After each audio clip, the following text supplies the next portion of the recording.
In your opinion, is retained recruitment unreasonably priced?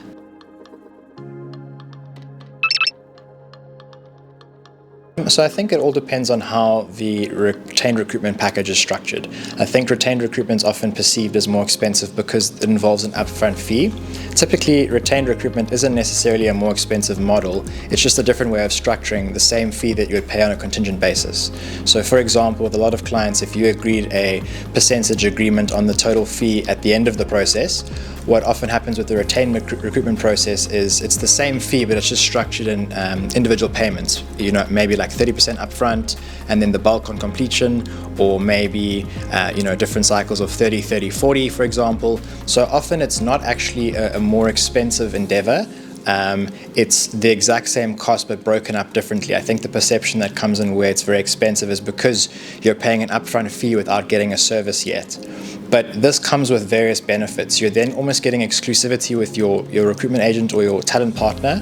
Often what happens when someone leaves and you think the solution is to go with multiple agencies to try and get profiles in as fast as you can, you have duplicate profiles, you have various profiles being submitted from various agencies. It's difficult to manage that process and keep track of who sent what. This can then lead to problems down the road with candidate ownership.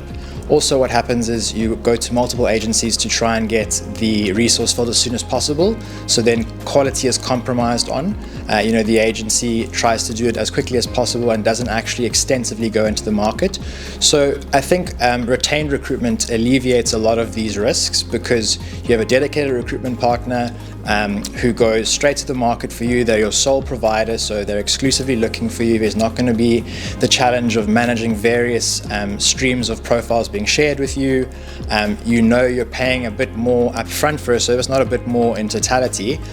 So with that, that the process will be done efficiently, effectively, thoroughly, and then you'll be getting a very concise and in essence pre-screened set of profiles that one agency have vetted fully and properly, shared with you for you to then explore the rest of your process with. So yeah, in short, I think it's perceived as more expensive because there's an upfront cost, but when you actually look at the overall way it's structured, it's often the same level of fee you would pay, just structured differently, but doing that comes with various benefits for the client and the agency.